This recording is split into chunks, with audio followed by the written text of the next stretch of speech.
চট্টগ্রাম বন্দরের ইতিহাসে প্রথমবারের মতো বিদেশি প্রতিষ্ঠান হিসেবে সৌদি আরবের রেড সি গেটওয়ে অপারেশন শুরু করতে যাচ্ছে পতেঙ্গা কন্টেইনার টার্মিনাল। এই মুহূর্তে সেখানে আছেন রিপোর্টার কমল দে, সরাসরি যাচ্ছি তার কাছে। আসলে বাংলাদেশের অর্থনীতি এবং চট্টগ্রাম বন্দর ইতিহাসে প্রথমবারের মতো সরাসরি যে বিদেশি বিনিয়োগ সেটা কার্যকর হচ্ছে আজ থেকে। আজকে চট্টগ্রাম বন্দরে যে পতেঙ্গা কন্টেইনার টার্মিনাল, সেই পতেঙ্গা কন্টেইনার টার্মিনালের দায়িত্ব পালন করছে সৌদি আরবের প্রতিষ্ঠান রেড সি গেটওয়ে।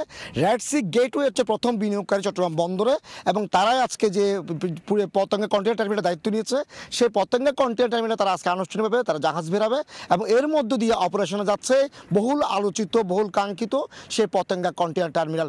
এই পতেঙ্গা কন্টেইনার টার্মিনাল চট্টগ্রাম বন্দরের নিজস্ব সম্পত্তি এবং এটি কিন্তু সৌদি আরব পরিচালনা করবে। অর্থাৎ প্রথম যে চট্টগ্রাম বন্দরে বিদেশি বিনিয়োগ আসলো, সে বিদেশি বিনিয়োগটা হচ্ছে সৌদি আরবের, এবং সৌদি আরবের রেড সি গেটওয়ে তারা একটা ইন্টারন্যাশনাল সংস্থা, সৌদি আরব ভিত্তিক, এবং তাদের যে সংস্থা তারা রয়েছে চট্টগ্রাম বন্দর এটি পরিচালনা করবে। পতেঙ্গার একটা কথা বলি, প্রায় 32 একর জায়গার উপরে পতেঙ্গা কন্টেইনার টার্মিনালটি গড়ে তোলা হয়েছে, যেখানে বছরে হ্যান্ডেলিং হবে প্রায় 5 লাখের বেশি কন্টেইনার, এবং 22 বছরের একটি চুক্তি। রেড সি গেটওয়ে কর্মকর্তারা এখানে আসেন, তারা দেখেন এবং দেখার পরে এখন তারা আজকে থেকে এই পতেঙ্গা কন্টেইনার টার্মিনাল আজকে জাহাজ বেরোবে প্রথমবারের মতো, এবং জাহাজ বেরোনোর মধ্য দিয়ে অপারেশনে যাবে এই পতেঙ্গা কন্টেইনার টার্মিনাল। আমরা দেখতে পাচ্ছি রেড সি গেটওয়ে যারা ঊর্ধ্বতন কর্মকর্তা, অর্থাৎ সৌদি আরবে যারা পরিচালনা করবে এই যে জেটিটি, যে পতেঙ্গা কন্টেইনারটি পরিচালনা করবেন, সেই কর্মকর্তারা ইতিমধ্যে আসতে শুরু করেছে। এবং পতেঙ্গা কন্টেইনার টার্মিনালটি হচ্ছে মূলত চট্টগ্রাম বন্দরের সর্বপ্রথম বিদেশি বিনিয়োগকারী, যে বিদেশি বিনিয়োগটি করছে সৌদি আরব ভিত্তিক প্রতিষ্ঠান রেড সি গেটওয়ে।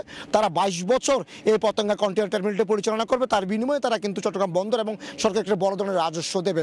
এর মধ্যে রাজস্ব যেটি হচ্ছে সেটি হলো জাহাজ বিরাটের টাকা যেমন চট্টগ্রাম বন্দর পাবে, আবার যে কন্টেইনারগুলি ওঠানামা করবে তারা 50% লভ্যাংশ বন্দর পেয়ে যাবে, এবং তাদের প্রতি বছর একটা বড় লভ্যাংশ বন্দরকে প্রদান করবে রেড সি গেটওয়েতে। বলা চলে বাংলাদেশের অর্থনীতি এবং একই সাথে চট্টগ্রাম বন্দর ইতিহাসে প্রথমবারের মতো বিদেশি বিনিয়োগ, এবং সেই বন্দরে পতেঙ্গা কন্টেইনার টার্মিনাল কিছুক্ষণের মধ্যে জাহাজ বিবে সৌদি আরবের প্রতিষ্ঠানটি অপারেশন শুরু করবে। তো এখন পর্যন্ত আমার কাছে ছিল পতেঙ্গা কন্টেইনার টার্মিনাল থেকে সর্বশেষ। আমরা সরাসরি ছিলাম চট্টগ্রামের পতেঙ্গা কন্টেইনার টার্মিনালে।